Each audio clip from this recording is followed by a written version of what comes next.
안녕하세요. 부자되는 맥스TV의 맥스테디입니다. 오늘 같이 이야기 나눠볼 주제는 공모주 투자란 무엇이고 어떻게 하는 것인가에 대해서 얘기를 좀 나눠보려고 하고 있고요.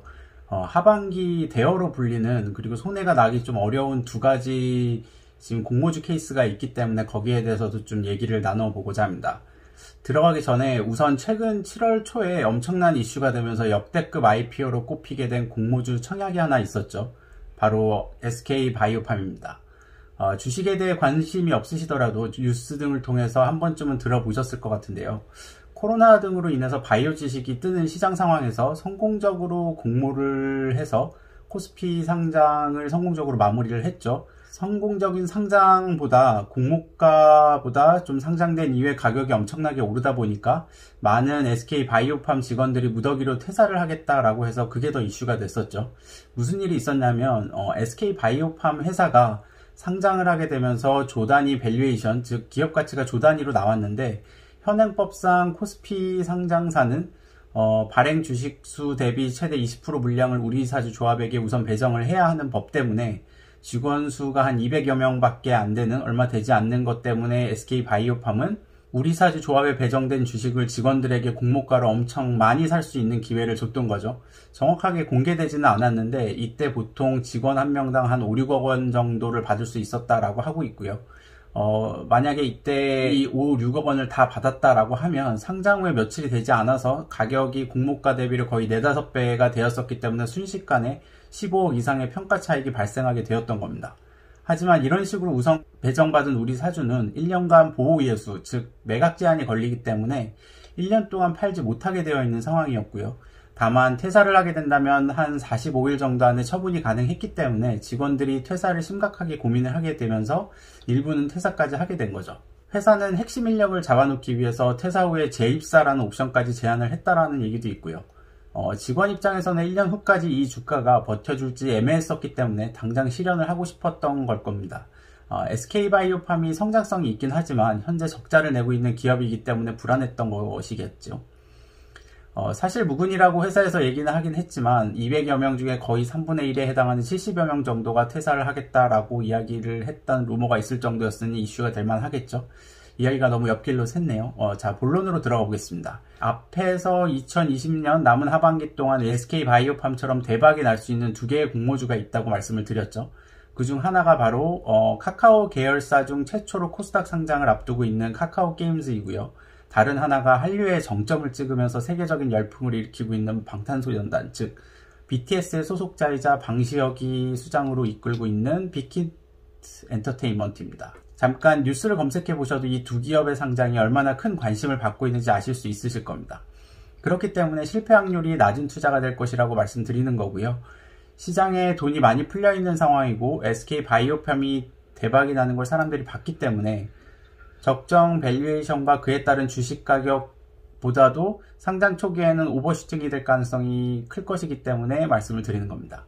왜 갑자기 부동산, 주식 등 위주로 얘기를 하다가 갑자기 공모주 청약에 대한 얘기를 하는지 좀 궁금해 하실 분들이 있으실 것 같아서 간단하게 좀 말씀을 드리면 제가 이전에 리츠에 대해서도 한번 소개를 시켜드린 적이 있었죠. 상장 주식 거래나 부동산만큼 흔하게 알려진 투자 수단은 아니지만 리츠도 그렇고 공모주 청약도 그렇고 알아두면 투자 방식을 넓힐 수 있고 적절한 분산 투자도 되면서 투자 시장을 바라보는 눈도 좋아질 거라고 생각을 해서 오늘은 공모주 청약에 대해서 이야기를 나눠보고자 하는 겁니다. 부동산에서 보면 아파트 청약이나 경매 같은 걸 알게 되면 부동산 시장을 보는 전체적인 눈이 좋아지죠. 주식시장을 바라보는 시각을 넓힐 수 있는 좋은 기회라고 생각을 해주시면 될 것 같습니다. 자, 그럼 공모주라는 게 뭔지 우선 알아야 되겠죠. 공모주는 공개적으로 모집을 하는 주식이라는 뜻입니다. 즉 IPO를 하는 주식을 상장하는 기업의 주식을 공개적으로 모집을 하게 되는데 이때 주식을 사겠다고 청약을 넣는 것을 공모주 청약이라고 합니다.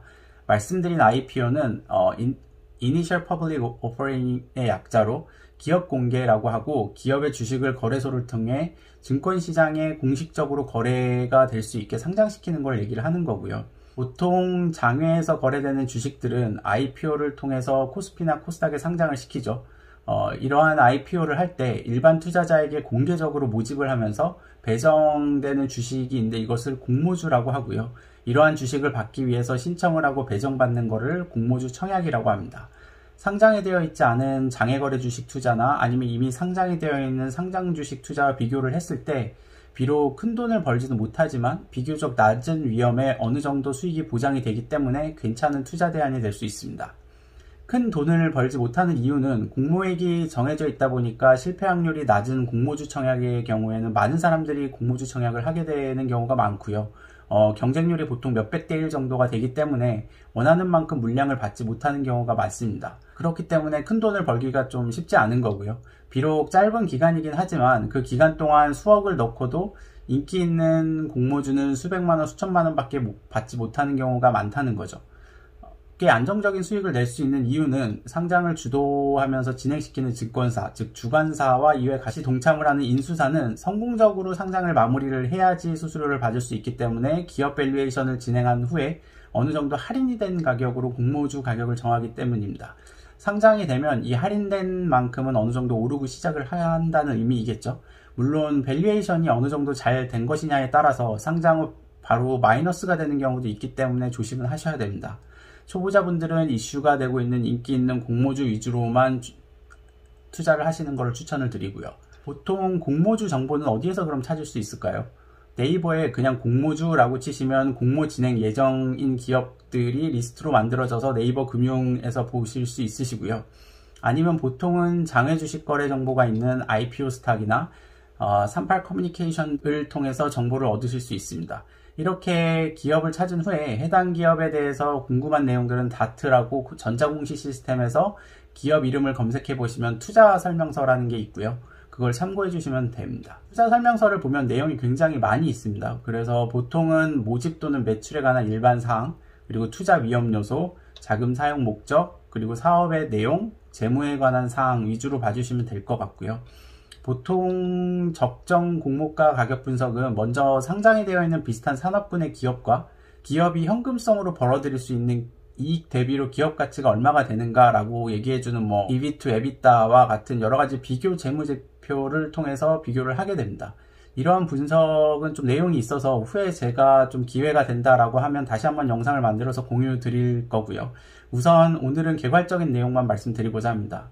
우선은 관심 있으신 분들은 실패 확률이 적은 카카오게임즈와 빅히트 엔터테인먼트만 보시고 한번 청약을 해보시는 것도 상장일 또는 그 다음날 정도쯤에 정리를 하신다라고 하면 수익을 어느 정도 나실 수 있을 거라고 보고 있기 때문에 괜찮을 것 같고요.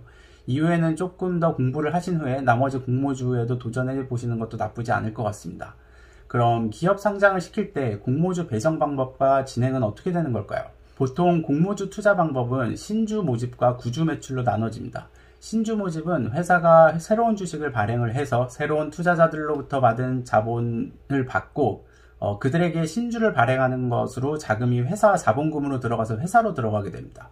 주식 수가 늘어나게 되면서 기존 주주의 지분율이 희석이 돼서 지분율이 떨어지게 되는 거죠. 구주 매출의 경우에는 기존 주주가 가지고 있던 주식을 상장을 시키는 거기 때문에 공모주 투자자에게 팔아서 자금이 들어오게 될 경우에 그게 이제 회사로 들어가는 게 아니라 기존 주주들에게로 흘러 들어가게 됩니다. 이건 그냥 상식선에서 알아두시고 우선은 자금이 기존 주주가 아닌 회사로 흘러 들어가기 때문에 공모주 투자자 입장에서는 신주 모집이 더 좋다라고 생각하시면 될 것 같습니다.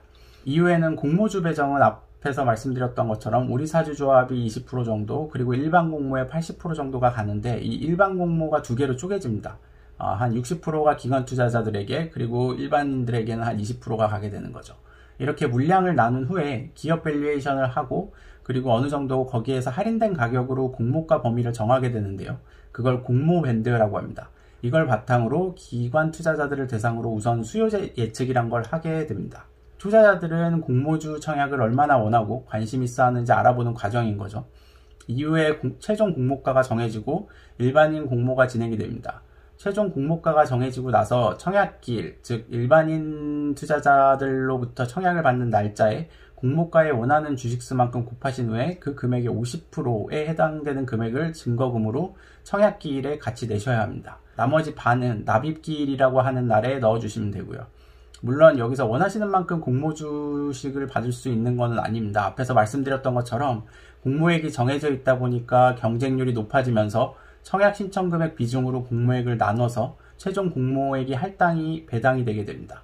쉽게 예를 들면 공모액이 총 한 2,000원에 공모 가격이 100원인 주식을 한 20주를 상장을 시킨다고 가정을 해보죠. 그러면 즉 10주 정도 총 투자액, 즉 한 공모액 1,000원 정도를 받고 싶어서 증거금을 그의 50%인 한 500원을 넣어서 신청을 했다라고 가정을 해봅니다. 그런데 이걸 사겠다고 하는 경쟁자들이 많아서 경쟁률이 2대1이 되는 거죠. 그럼 즉 청약 신청 금액이 4,000원이라는 얘기가 되는 겁니다. 총 공모액이 2,000원인데 총 신청 금액이 4,000원이라서 2배가 들어온 거죠. 그러면 신청 금액의 반씩만을 받게 돼서 1,000원을 받고 싶었지만 실제는 500원만 받게 된다는 얘기인 겁니다. SK바이오팜도 그렇고 실제 인기 있는 공모주 청약들은 거의 300대 1이 넘어가기 때문에 경쟁률을 보면 어느 정도 금액을 넣었을 때 얼만큼 받으실 수 있는지 아실 수 있으실 겁니다. 이후 상장일이 되면 최종 공모가의 200%에서 90%까지 가격이 변하여 시초가로 시작이 가능하고요. 그 후에는 장 제한폭이 보통 플러스 마이너스 30%죠. 거기까지 움직일 수 있기 때문에 200%, 즉 공모가 대비로 2배에서 시작을 시초가로 정해져서 하게 되고 거기에 플러스 30%로 마무리가 된다라고 하면 속어로 이거를 따상이라고 하는데 더블 상한가의 준말이고요. 더블로 시작을 해서 상한가로 마무리를 한다는 거죠. 그럼 하루만 해도 수익률이 엄청나게 되는 겁니다. SK바이오팜이 따상을 했었고 카카오게임스나 빅히트 엔터테인먼트도 따상이 기대되는 종목입니다. 좀 속어이기는 한데 어감이 좋아서인지 공모주 뉴스 기사에는 항상 따상이라는 말이 많이 나오더라고요.